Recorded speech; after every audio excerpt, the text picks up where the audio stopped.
From the world of politics to the world of business, this is Balance of Power.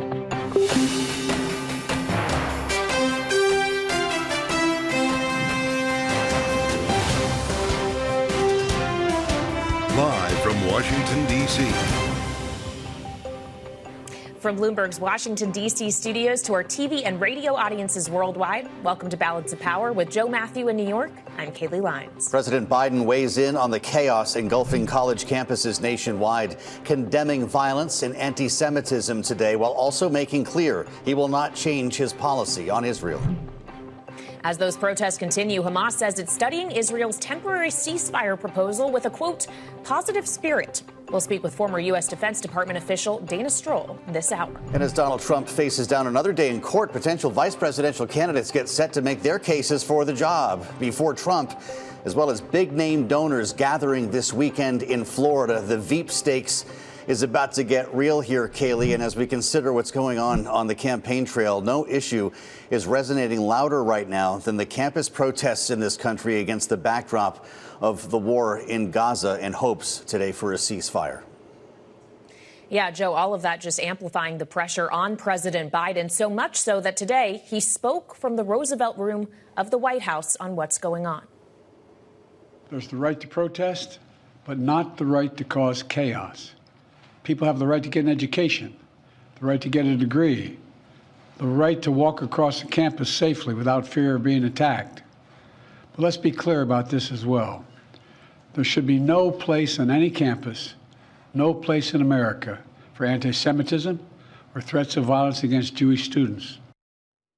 Let's bring in Bloomberg's Mike Shepard for more on this. Mike, we should note that when we went to bed last night, we didn't know that the president would be speaking this morning. The White House has planned a more formal speech, as we were told, for next week at a Holocaust memorial service.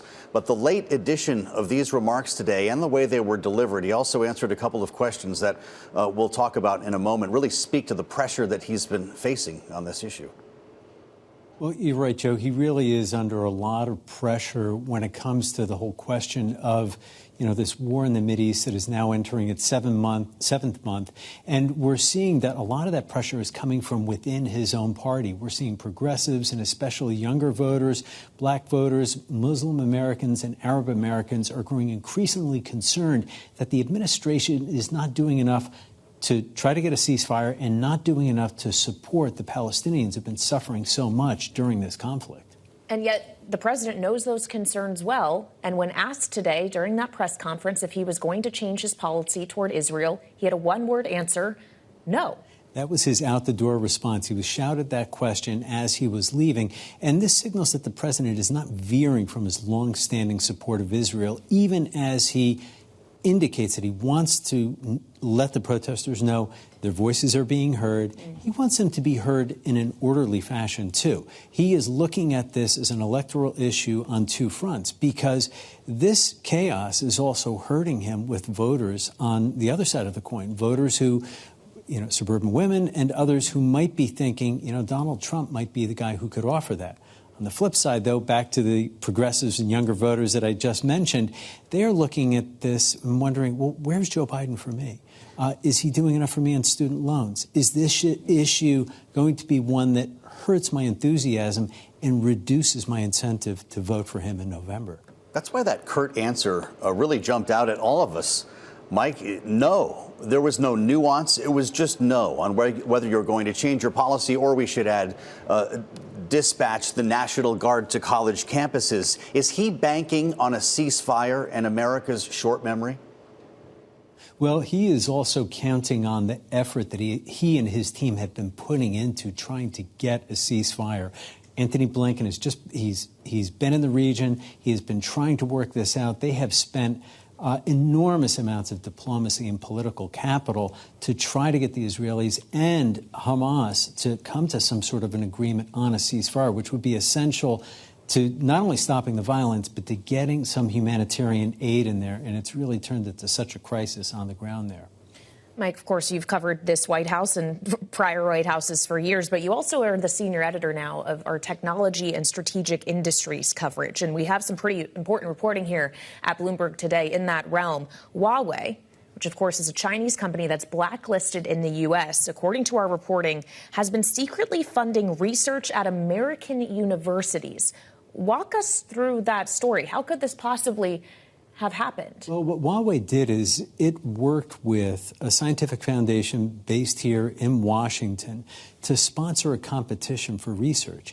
They funded the competition and its prizes, which awarded money to academics from around the country, including some prestigious American institutions that otherwise are proscribed or have rules against receiving money from Huawei. Remember, the company has been in the crosshairs from the U.S. government over national security concerns for more than a decade. And really, in the last several years, a lot of restrictions have been put into place. And many of these academic institutions now want more disclosure of the foreign funding that their researchers receive.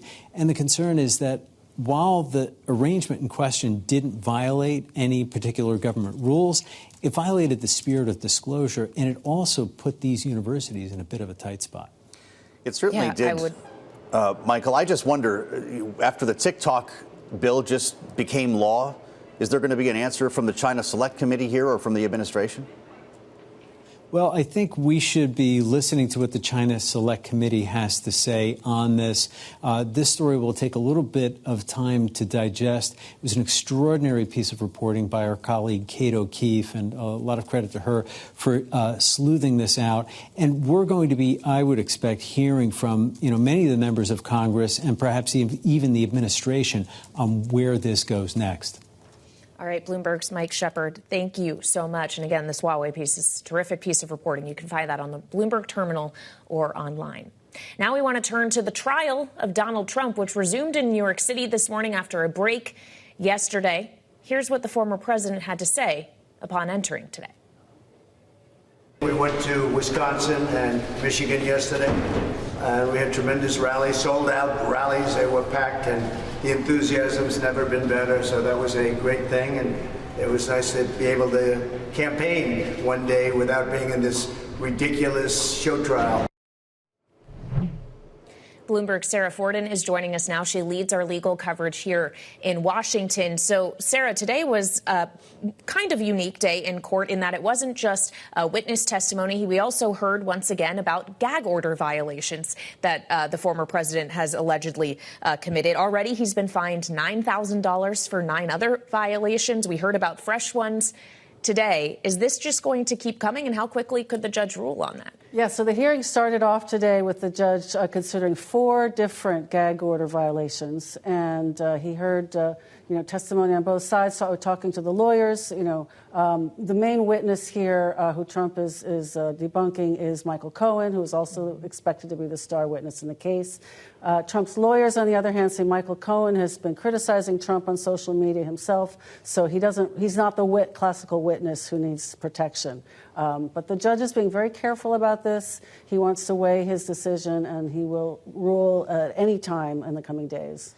We certainly saw that in the last case. It was $1,000 a pop. I presume that'll be the same case this time, Sarah. But then again, this is the same judge who threatened jail time, or as he put it, incarceratory punishment. And I wonder at what point might his patience wear too thin for this? Well, at this point, the prosecutors are actually saying they're not asking for jail time. So we're back to the $1,000K, per violation. The prosecutors want to make sure this trial can move forward. And so if Trump gets thrown into jail, that would stymie the trial itself. So they're not going there right now. And in the meantime, prosecutors, of course, have continued to question witnesses. We've seen the defense do that as well. We've been hearing testimony that seems like it's trying to establish a case of whether or not ultimately this was about politically helping Trump in 2016. One witness who was on the stand today talks about what have we done when the 2016 election was revealed and they realized they may have helped aid Trump in this effort. How should we think about the testimony that we've already heard and how it is going to inform or with the testimony we will hear later, bring this case together for the prosecution? I mean, this is a key element of this case because, right, Bragg is trying to show that this wasn't just paying off, to kill a story. This was absolutely critical to the election that showed Trump into the White House. And so the what have we done moment, these were texts that Stormy Daniels, the porn star who, story was bought and buried, her lawyer was exchanging texts with an editor of the National Enquirer after they'd killed the story, after the election results came in, and they're saying, what have we done? Were we, critical to the election of Donald Trump? Thanks for joining us once again, Sarah. Sarah Forden reporting for Bloomberg. Donald Trump's legal saga coming up after President Biden says no change to Mideast policy, not for Israel. In light of the campus protests going all over the country, we're going to look at the status of talks on a temporary ceasefire between Israel and Hamas. Former Defense Department official Dana Stroul. It's coming up next on Balance of Power on Bloomberg TV and radio.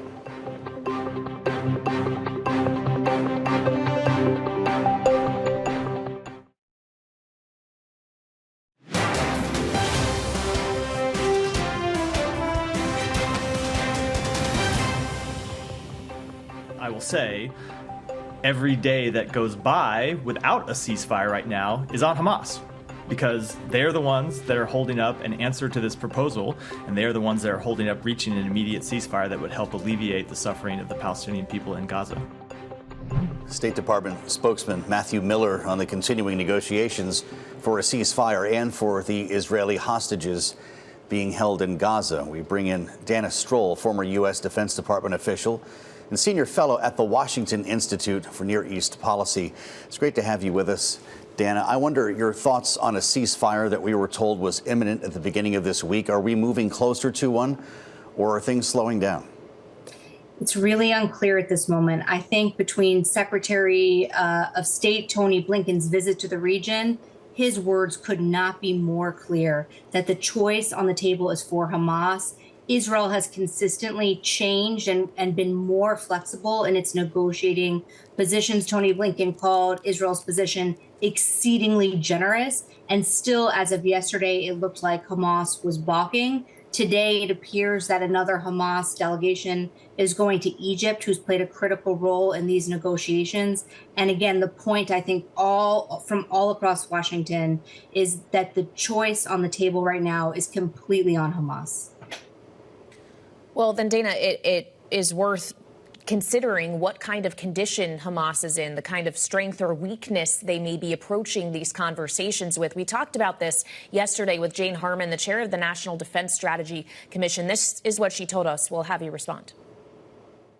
Hamas is using the hostages for leverage. It's kind of out of gas now. It's lost most of its fighters, and I certainly think the militants in Hamas cannot hold any power in Gaza when this moves forward. But I think there probably is some kind of deal that would even make Hamas go away. I don't know what that is yet. Dana, what do you think that is? What incentive does Hamas have to make a deal or not? Which is greater? The real challenge here is that what victory is for Israel is really different from what it is for Hamas. All Yahya Sinwar, the leader of Hamas in the tunnels in Gaza, needs to do to declare victory is survive.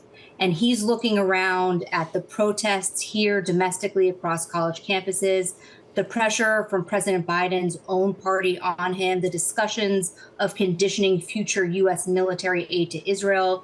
He's looking at the regional pressure on Israel, the potential charges against Israeli officials from the ICC, and he's probably feeling pretty comfortable. Not to mention the fact that Israel's been very clear that there are 4 remaining battalions of Hamas fighters in Rafah.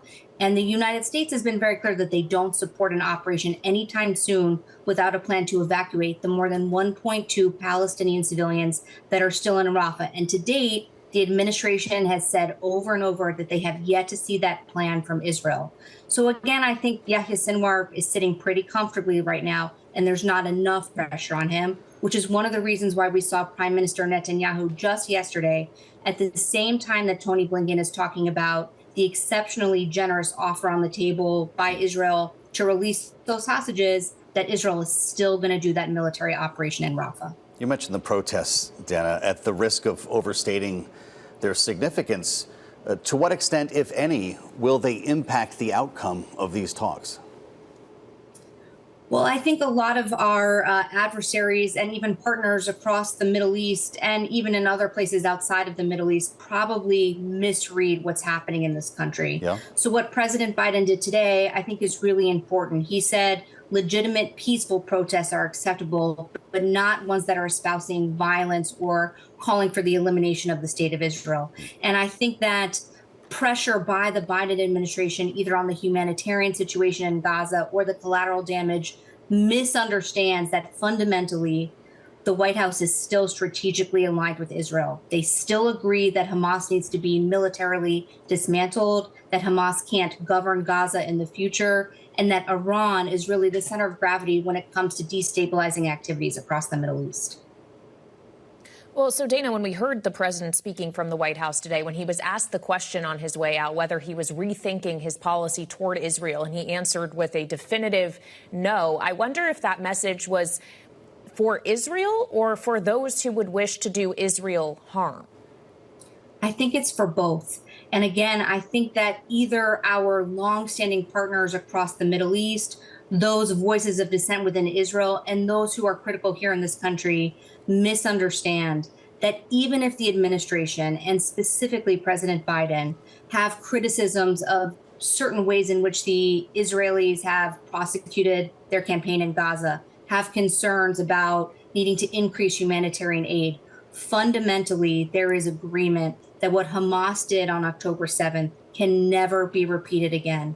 And the only way for civilians to be safe in Gaza and for Israel to be safe is for Hamas to no longer exist as a governing entity in Gaza, and for that tie where Iran can back and train and equip Hamas to be broken in perpetuity. And there, even Arab partners across the region agree they all want to see Hamas dismantled. They just don't want to see the humanitarian suffering of civilians in Gaza. It appears the pier that the U.S. military is building off the coast of Gaza will be complete and up and running as soon as this weekend, Dana, and it could impact things in a couple of ways, not only by increasing humanitarian aid, but also potentially changing the dynamic, the image of the U.S.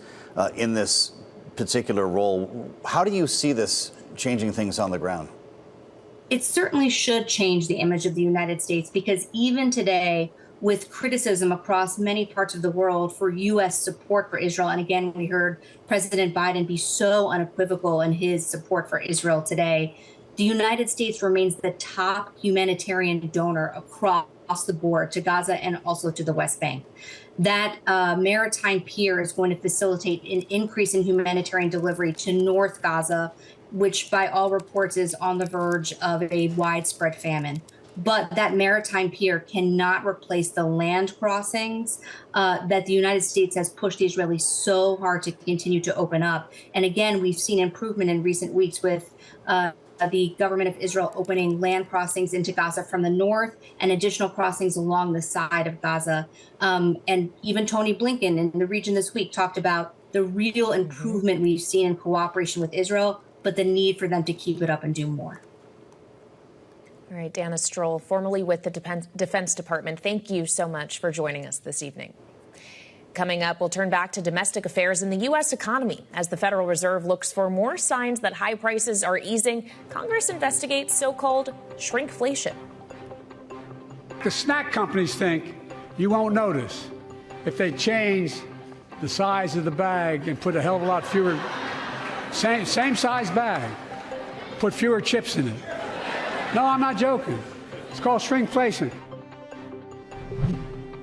That story after the break. This is Balance of Power on Bloomberg TV and radio.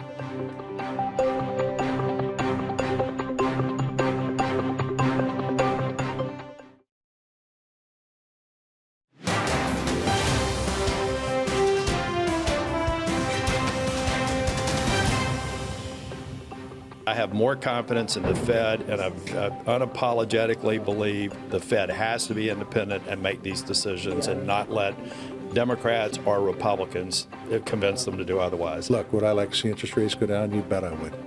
But the truth is that The Fed's job is to make those determinations, what's best for the country and job creation and economic growth and those kind of things to keep inflation under control. That was Senators Tom Tillis and John Tester speaking with Bloomberg Television today about the Federal Reserve decision this week to hold interest rates steady. Tyler Kendall was on Capitol Hill and has more on the congressional reaction. Tyler? Yeah, hey, Kaylee. As you heard, most of the senators I spoke with on the Hill today reaffirmed their belief the Federal Reserve must remain independent, but said they worry about the implication of record high interest rates. High rates and the high inflation that has led to them are top of mind here in Washington. But some lawmakers say it's not just the Fed that has a role in combating higher prices. I keep trying to remind Chair Powell that while the Fed can do monetary policy, it doesn't cover price gouging. In fact, by keeping those interest rates up, by keeping the housing prices up, what happens is he continues to provide cover for these giant corporations. She was talking about what's known as shrinkflation. The Senate held a hearing on it today. That's when a product decreases in size but not in price, like paying the same amount for a smaller bag of chips. The U.S. government tracks shrinkflation and adjusts inflation data to account for it. According to the Bureau of Labor Statistics, items with the highest instances of this are common ones like household paper products, snacks, and desserts. From 2019 to 2023, data shows shrinkage added about 3.6 percentage points to inflation for those household products like paper towels and 2.6 percentage points for snacks. But not everyone thinks corporations are to blame. The Biden administration owns this, and what they're trying to do is basically shift the blame by some sort of sloganeering process. You know, I can't believe that we're even wasting our time with shrinkflation.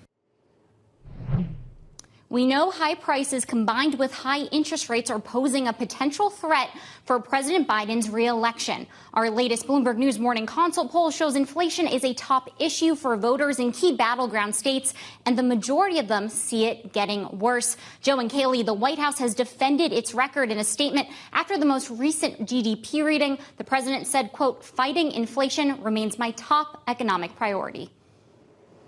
Bloomberg's Tyler Kendall. Tyler, great reporting. And thank you. Now we all want chips. Coming up, a look ahead at what the Fed's rate decision means for the labor market. Seth Harris is back with us today. He's next on Balance of Power on Bloomberg TV and radio.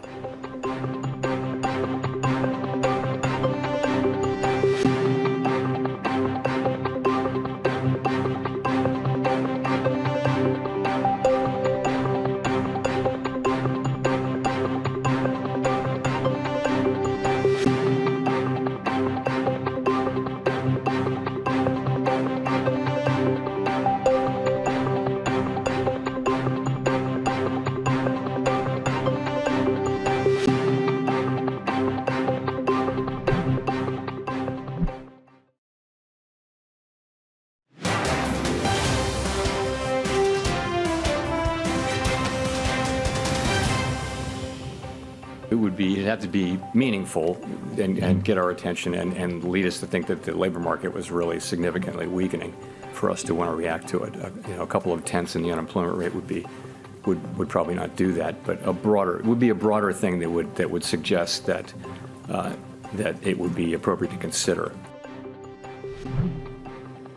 That was Fed Chair Jay Powell yesterday on how much unemployment figures would need to change in order to impact the Fed's decision on when to cut interest rates.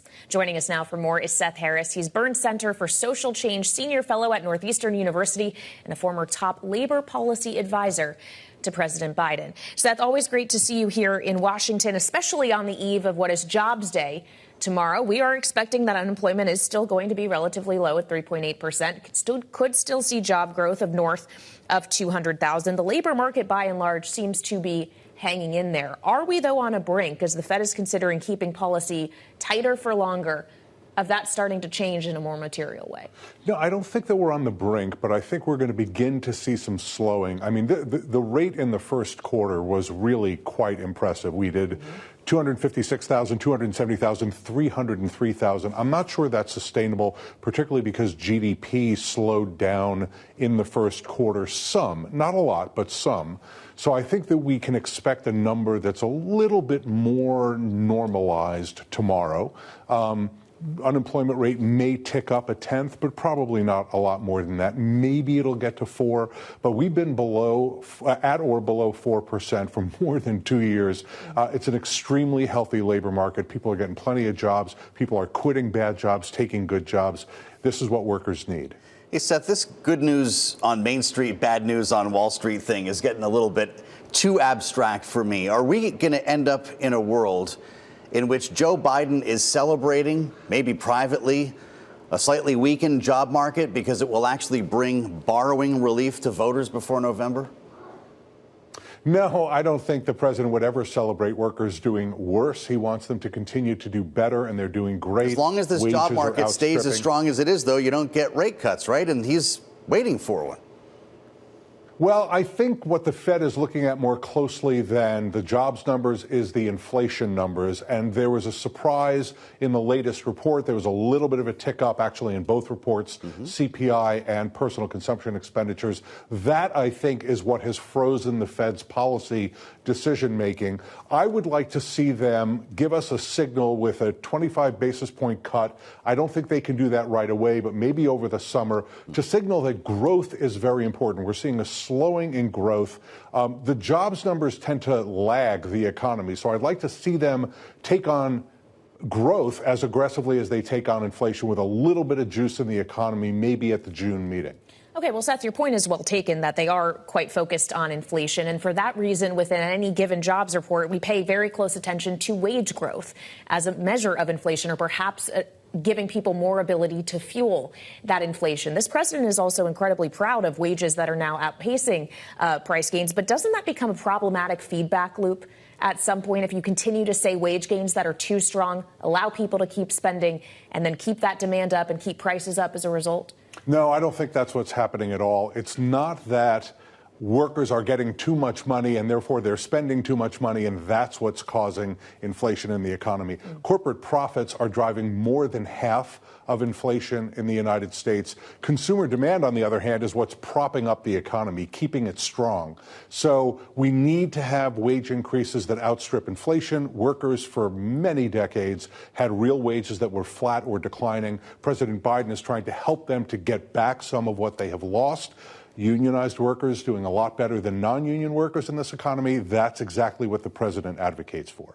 You mentioned inflation, and Senator Tom Tillis from North Carolina spoke to us about the matter this morning. Seth, here's what he said. It's very difficult. They have that dual mandate of employment and inflation, and it's a very, I mean, this is unique. That it's not like, and it's never, you can never really, like, say if we only did what we did back in the 80s, early 80s, or if we only did after the financial crisis 2008. There's enough differences in every one of these to where you can be instructed by it, but you just can't lift it up and implement the same strategy. Seth, haven't we proven that the dual mandate is in itself self-contradictory? What does a labor economist like you make of it? Well, you know, the dual mandate makes sense, but only if you think that inflation is largely a consequence of unemployment, or that you can trade unemployment for inflation. We have seen over the course of the last 2 years that correlation doesn't quite work. You can have inflation come down dramatically without unemployment going up dramatically, which is a very, very, very good thing for workers. This last little bit of inflation, and that's how I think of it. It's a few tenths of a percent above the Fed's target rate, which is 2%, which, by the way, was not handed down from Sinai on tablets to Moses. It is a policy decision by policymakers at the Fed. I think that that's what they're struggling with, is how to squeeze out that last little bit of inflation. It is not entirely clear that that is an economic necessity, but there's no question on the political side that the American people are very worried about high costs, not necessarily the inflation rate, but that their costs are higher than they want. Gas, rent, other things are costing them too much money. Well, and that may be why you saw a lot of union activity over the last year, pushing for higher wages, which you alluded to a moment ago, Seth. Joe can't feel this right now because he's in New York, but it's hot outside. We're basically back in summer. And at this time last year, we were talking about a red hot labor summer. Are we going to see that again, or did that wave of union activity with the UAW and the actors and writers in Hollywood, et cetera, is that all pretty much done for now? I don't think it's done. We still have strikes going on across the United States. They tend to be smaller than the ones that we saw last year. I don't think we're going to see the huge numbers of workers out on strike for as long as we saw with, say, the UAW or SAG-AFTRA in Hollywood or the Writers Guild in Hollywood. We're not going to see UPS drivers, 330,000 of them, threatening to go out on strike. What we're seeing now is lots and lots and lots of organizing activity. The union movement is doing well, but they need to do much, much, much better. They've added about 400,000 new members over the course of the last few years. That is not a fast enough growth rate in order for them to keep ahead of job growth in the economy and keep union density, the percentage of workers who are in unions, up. They need the union density rate to go up. The only way to do that is to increase the number of workers that they're organizing, to keep the workers that they have in their unions, and to keep advocating for really strong contracts. That's the best sales pitch. Your life will be better with a union.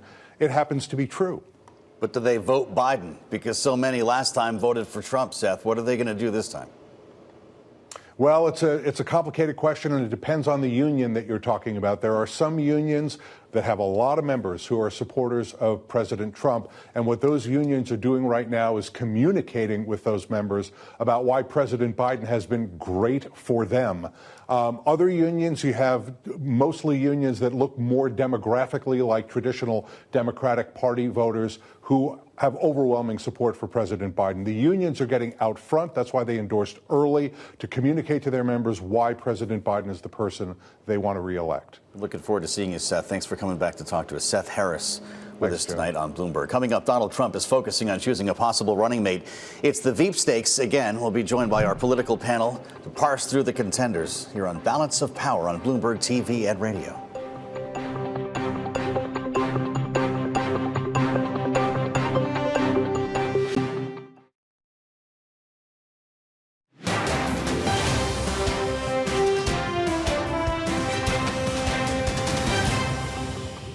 My favorite for what? Vice President. Oh, who's my favorite for Vice President? Well, I'll be making that determination sometime prior to the convention. Former President Donald Trump leaving court earlier, reminding us all that he is on criminal trial here in Manhattan. Joining us now, our political panel, Maura Gillespie, founder, principal, Blue Stack Strategies, along with Pat Dennis, American Bridge 21st Century President. A great panel. Welcome to both of you. As we keep an eye on the courtroom here, Maura, we're also watching this massive fundraiser that's set up for this weekend in Florida. It's a who's who on the political donation side, and of course, it's a who's who on the so-called short list, which feels pretty long at the moment for Donald Trump. We're setting up essentially here a big episode of The Apprentice, right? All of the contenders are going to be there, from Doug Burgum to Elise Stefanik, all trying to impress somebody so they can get the job. Is this how he's going to select his running mate? Absolutely. It's very, very on brand for the former president to have these more or less auditions. And it really is a loyalty question, right? I mean, we saw that with the RNC when his daughter-in-law, Laura Trump, took over. The loyalty question it's not new for the Trump team. It's something that I personally experienced on back in 2016 when their team would ask, who'd you vote for? So it's certainly not a surprise to see it kind of go out this way at Mar-a-Lago. You're going to see people clamoring to show him how much they support him. Even if they've had disagreements with him in the past, they're going to make sure to put their, most admiring face forward. Well, if you're Governor Burgum or Senator Scott, you were running against him in the primary initially, and then now may be trying to just hop right on the ticket. Pat, for President Biden, is there a vice presidential candidate who would be preferential in terms of the ability to outcompete the ticket as a whole versus just the front runner? I think one thing I might disagree with a little bit is the idea that everybody's pushing to have this job. I think you've seen with Kristi Noem a little bit and with some other folks that maybe they're trying to pull away a little bit. And look, he almost had his last VP killed. I mean, that's a very serious thing to be dealing with. So there are some very weak candidates here. There are some very boring candidates. Doug Burgum is one of them. I think maybe he wants to lean towards somebody more boring, but we'll see what he goes with. Ultimately, for him, it's a show, right? You said Kristi Noem. I just have to go here, Maura, because she did a news interview in an effort to clean up a pretty tough story that a lot of people have been talking about. A lot of folks saw her as a front-running contender to be Donald Trump's running mate. Of course, this is the governor of South Dakota, who wrote about her decision to shoot the family dog dead. Apparently, he was misbehaving or not doing his job or something. Didn't go over the way she expected. In fact, most people were shocked and outraged, as you might think. She went on Sean Hannity to try to clean this up and blame the fake news for leaving out the facts, which include that it was a working dog.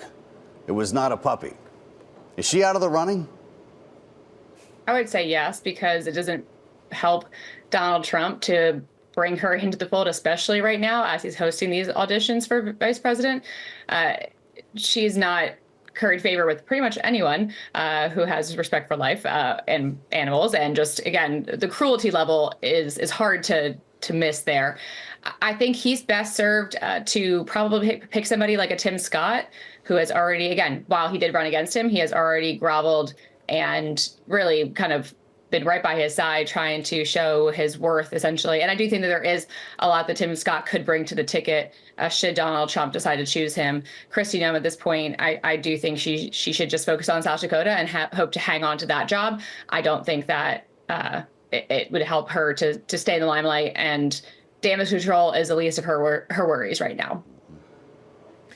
Well, Donald Trump continuing to play the teasing game outside court today, saying sometime before the convention, which a reminder for everybody is mid-July, he'll be announcing who this vice presidential pick is. He said a lot else, though, outside court, and consistently so, Pat. A lot of accusations that this case and all of the others against him are being driven by President Biden, that this is election interference. It's keeping him off the campaign trail. He makes these kind of remarks consistently. What we don't get consistently is a response from Biden or the campaign to that. Is that going to have to start changing if he continues to hound this messaging on the way in and out of court every single day? And I think the important thing to say is that this is absolutely false, right? This is between Trump and the criminal justice system, and it's about what he did. And there are multiple cases, but they have nothing to do with Joe Biden. So, ultimately, I think something people have really noticed is the more he's on TV, the more he's in these court cases, the more he's, trying desperately to do a press conference outside of all of them,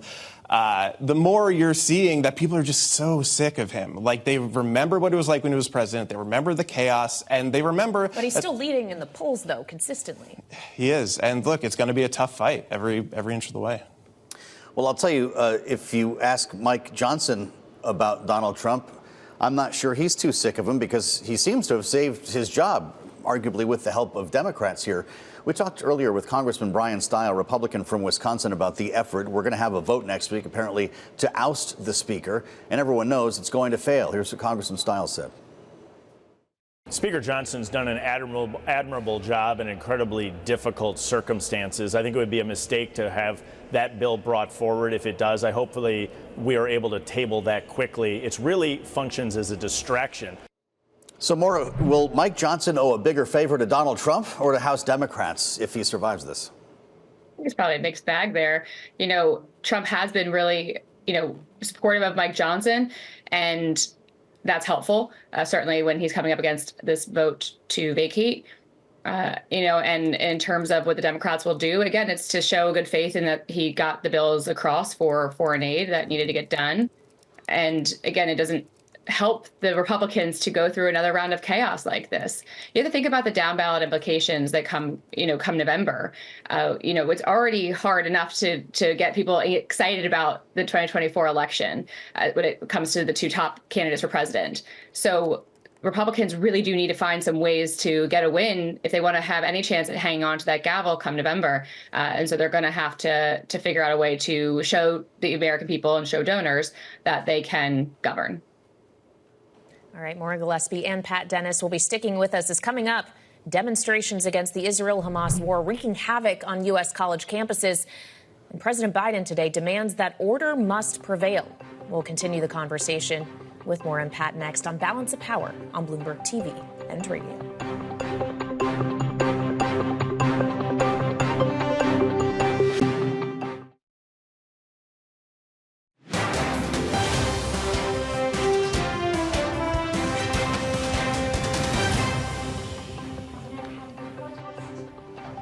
to reconsider any of the policies with regard to the region? No.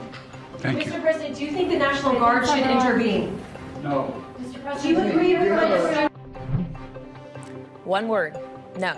That was President Biden earlier speaking to reporters after his statement on the protests sweeping across college campuses. Still with us, our political panel, Maura Gillespie, founder and principal at Blue Stack Strategies, and Pat Dennis, American Bridge 21st Century President. And Pat, in those remarks, President Biden was talking about how peaceful protest is protected, violent protest is not. He said that anti-Semitism has no place in America.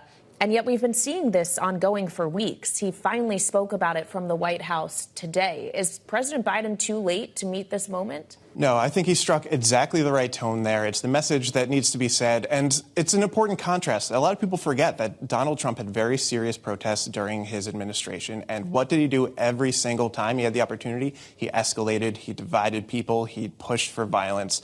And that is absolutely what you don't need in a president. The de-escalation from Biden is exactly the right message, really protecting people's rights, protecting people's freedom of speech, and also making sure people are safe. That's what people want to hear from a president, and it's a great contrast, honestly. This issue is dividing lawmakers in a lot of different ways on Capitol Hill, and the legislation that we saw pass the House yesterday, the bill to combat anti-Semitism, was also quite controversial. It passed 320 to 91, but a lot of lawmakers did not show up, and far more progressive Democrats voted against it than were expected. Pat, Jerry Nadler, Democrat from New York here, the most senior Jewish lawmaker in the House, who's written similar bills, called this one out. He voted against it as what he referred to himself as a deeply committed Zionist. He said it threatens to chill constitutionally protected speech. He called it misguided. This is not likely to see the light of day in the Senate. But how important is it for Democrats to speak clearly to voters right now about this?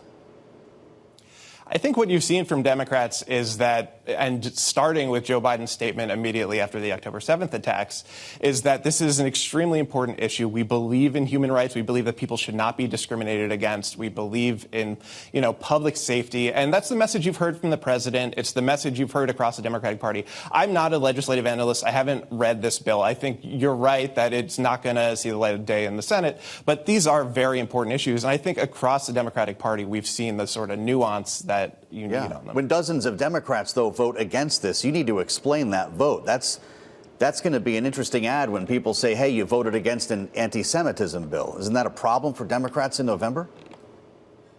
I think the way Nadler put it there, really described his substantive disagreements with the text of the legislation, which really voters, you got to give them some credit. They do understand when lawmakers explain, the reality of their votes. And this is a divisive issue for sure. Again, I haven't read the text of the bill, but I think from a messaging standpoint, from human rights standpoint, Democrats across the board have really shown leadership on this issue. Well, Maura, we know that this issue is incredibly divisive, not just in terms of Democrats versus Republicans on partisan lines, but also on demographic lines. Especially, we're talking here about young voters, people who are on college campuses. Sure, not all of them are students, but broadly, how should we think about how this issue is going to influence not just the decision of who they vote for, but whether or not they vote at all in November? It's a huge problem, and it's showing us the influence that people can have on them when they're being targeted with information. Whether you're talking about those who, invaded the Capitol on January 6th and tried to overthrow, the peaceful transfer of power, certifying the election, or if you're talking about people who smashed in windows at Columbia University. They are being driven and motivated by anger and fear. And we're seeing that play out in very dangerous ways. Mob rule cannot be tolerated no matter where you stand on the political aisle. And I quite frankly don't understand why we can't just be forthright in saying that this is unacceptable. This behavior is unacceptable. And to be a country of law and order, we need to have respect for that and be able to enforce those laws. I think it's going to be an issue come Election Day, because not only is this issue on Israel and our, supposedly our unwavering support for allies, but then it gets called into question because a large amount of students and even people who weren't students are staging these protests. But then you also have the issues of economy and safety and security. Those are issues that Republicans have usually and typically win on. So the Biden administration has a real uphill battle here. Maura Gillespie and Pat Dennis, a great conversation. Check out the Washington Edition newsletter for all the stories we covered tonight on the terminal and online. This is Bloomberg TV and radio.